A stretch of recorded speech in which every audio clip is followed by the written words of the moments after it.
Talent അക്കാദമിയുടെ online current affairs ക്ലാസ്സിലേക്ക് സ്വാഗതം.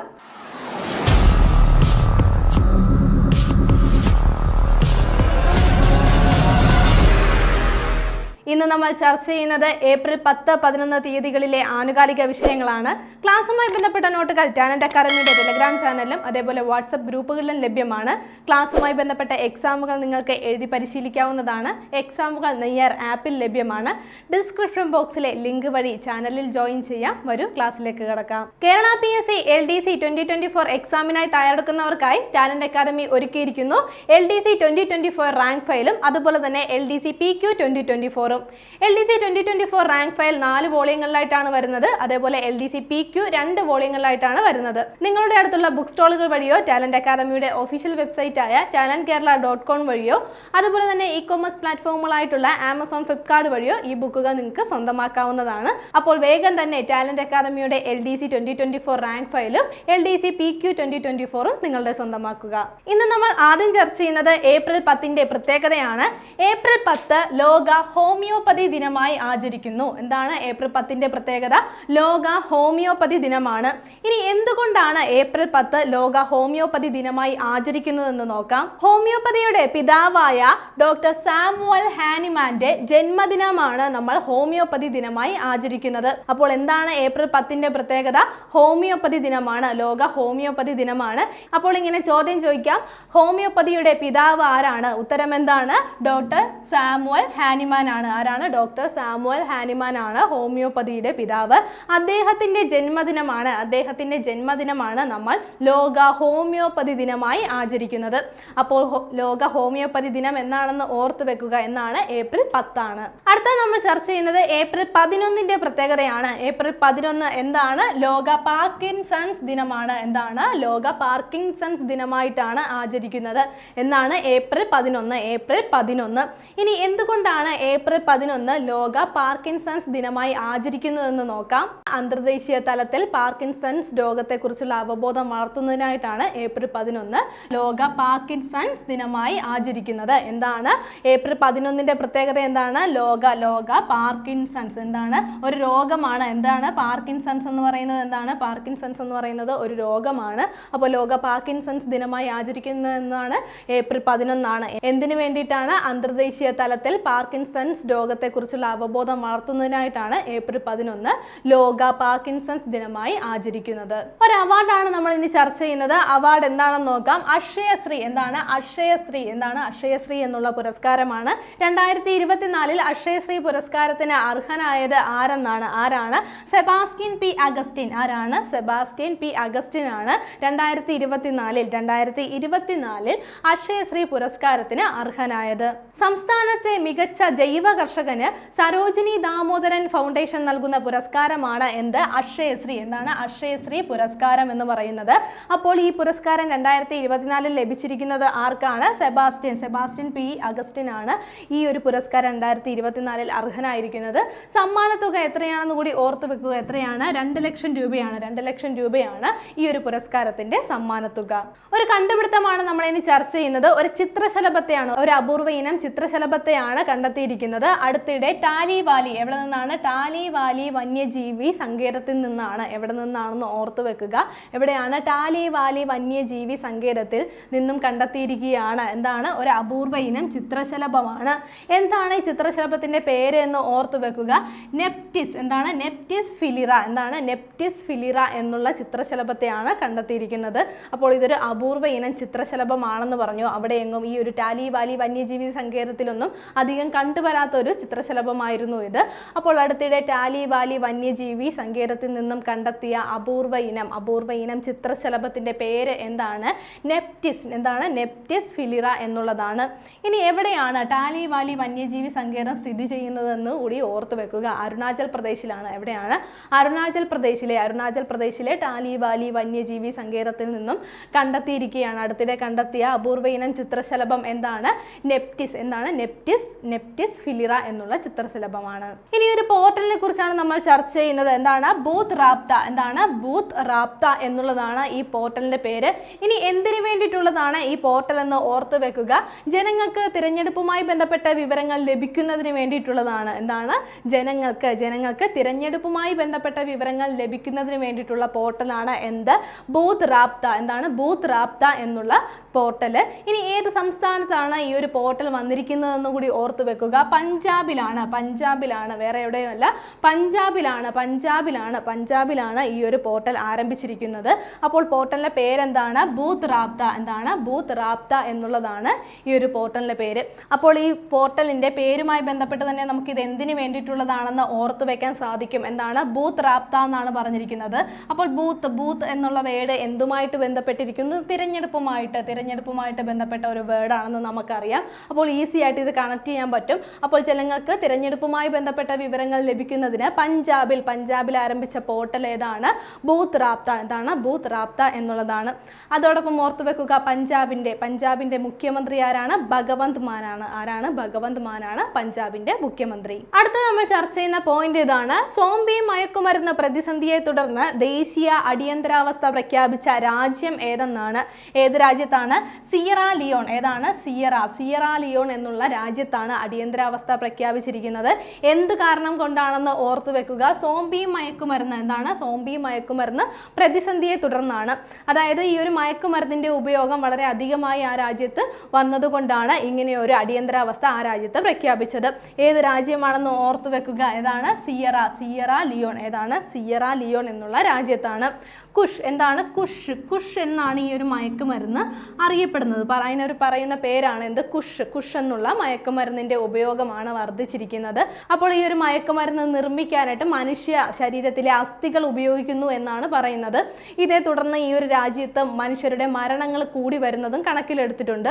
അപ്പോൾ ഇതെല്ലാം കണക്കിലെടുത്താണ് ഈ ഒരു ദേശീയ അടിയന്തരാവസ്ഥ എവിടെ പ്രഖ്യാപിച്ചത്? സിയറ ലിയോൺ എന്നുള്ള രാജ്യത്ത് പ്രഖ്യാപിച്ചിരിക്കുന്നത്. അതോടൊപ്പം ഓർത്തു വെക്കുക, സിയറ ലിയോൺ എന്ന രാജ്യത്തിന്റെ പ്രസിഡന്റ് ആരാണ്? ജൂലിയസ് മാഡാ ബയോയാണ് ഈ രാജ്യത്തിന്റെ പ്രസിഡന്റ്. അപ്പോൾ നമ്മൾ ചർച്ച ചെയ്ത പോയിന്റ് ഇതാണ്. സോംബി മയക്കുമരുന്ന് പ്രതിസന്ധിയെ തുടർന്ന് ദേശീയ അടിയന്തരാവസ്ഥ പ്രഖ്യാപിച്ച രാജ്യം ഏതാണ്? Sierra Leone. ഏതാണ്? സിയറ ലിയോൺ എന്നുള്ള രാജ്യത്താണ്.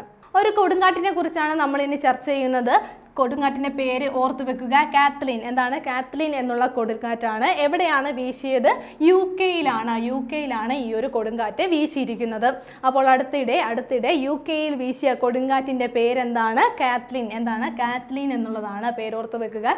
കാത്ലീൻ എന്നുള്ള കൊടുങ്കാറ്റാണ് അടുത്തിടെ യു കെയിൽ വീശിയത്. ഇനി നമ്മൾ ചർച്ച ചെയ്യുന്ന പോയിന്റ് ഇതാണ്. അടുത്തിടെ സിഗ് എന്ന ഗോൾഡ് ബാക്ക് കറൻസി അവതരിപ്പിച്ച രാജ്യം ഏതെന്നാണ്? ഏത് രാജ്യമാണ്?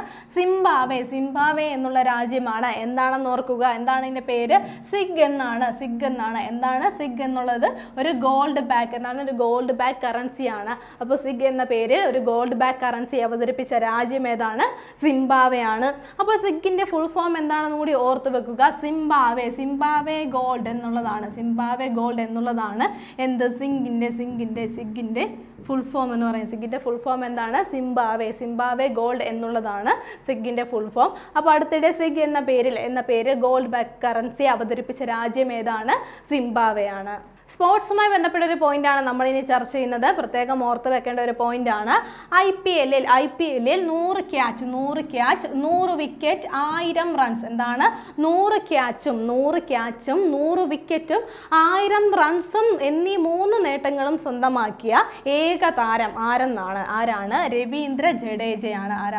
രവീന്ദ്ര ജഡേജയാണ് ഈ 3 നേട്ടങ്ങളും കൈവരിച്ചിരിക്കുന്ന IPL ഈ 3 നേട്ടങ്ങളും സ്വന്തമാക്കിയ ഏക താരമാണ്. എന്താണെന്ന് പ്രത്യേകം ഓർത്ത് വെക്കുക. IPL 100 ക്യാച്ചും 100 വിക്കറ്റും 1000 റൺസുമാണ്. 100 ക്യാച്ചും 100 വിക്കറ്റും 1000 റൺസും. അപ്പോൾ ഈ 3 നേട്ടങ്ങളും കൈവരിച്ചിരിക്കുന്ന ഏക താരമാണ് ആര്? രവീന്ദ്ര ജഡേജ. രവീന്ദ്ര ജഡേജയാണ് ഈ 3 നേട്ടങ്ങളും കൈവരിച്ച ഏക താരം എന്ന് പറയുന്നത്. ഇനി ഒരു വിയോഗമാണ് നമ്മൾ ചർച്ച ചെയ്യുന്നത്. 2024 ഏപ്രിലിൽ അന്തരിച്ച ഭൗതിക ശാസ്ത്ര നൊബേൽ ജേതാവ് ആരാണ്? പീറ്റർ ഡബ്ല്യു ഹിഗ്സ് ആണ്. ആരാണ്? പീറ്റർ ഡബ്ല്യു ഹിഗ്സ് ആണ്. എന്താണ്? 2024 ഏപ്രിൽ അന്തരിച്ച ഭൗതിക ശാസ്ത്ര നൊബേൽ ജേതാവാണ് എന്ന് നമ്മൾ പറഞ്ഞു. അദ്ദേഹത്തിന്റെ പേരെന്താണ്? പീറ്റർ ഡബ്ല്യു ഹിഗ്സ് എന്നുള്ളതാണ്. ഇനി എന്നാണ്, ഏത് വർഷത്തിലാണ് അദ്ദേഹത്തിന് ഭൗതിക ശാസ്ത്രത്തിൽ നൊബേൽ സമ്മാനം ലഭിച്ചതെന്ന് കൂടി ഓർത്തു വെക്കുക. 2013ലാണ് അദ്ദേഹത്തിന് ഭൗതിക ശാസ്ത്രത്തിൽ നൊബേൽ സമ്മാനം ലഭിച്ചത്. ഇതുവരെ ചർച്ച ചെയ്ത പോയിന്റുകൾ ഒന്നുകൂടി നോക്കാം. ആദ്യം നമ്മൾ ചർച്ച ചെയ്തത് ഒരു അവാർഡായിരുന്നു. 2024 അക്ഷയശ്രീ പുരസ്കാരത്തിന് അർഹനായത് ആരാണ്?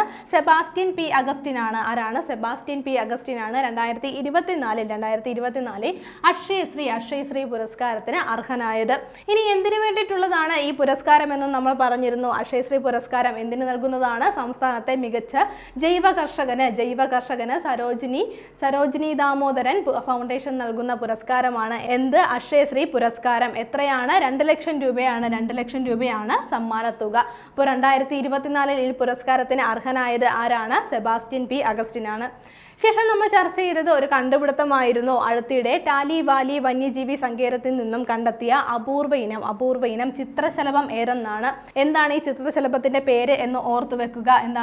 നെപ്റ്റിസ് ഫിലിറ എന്നുള്ള ചിത്രശലഭമാണ്. അപ്പോൾ ഈ ടാലി വാലി വന്യജീവി സങ്കേതം സ്ഥിതി ചെയ്യുന്നത് എവിടെയാണെന്ന് കൂടി ഓർത്തു വെക്കുക. അരുണാചൽ പ്രദേശിലാണ് ഈ ഒരു വന്യജീവി സങ്കേതം സ്ഥിതി ചെയ്യുന്നത്.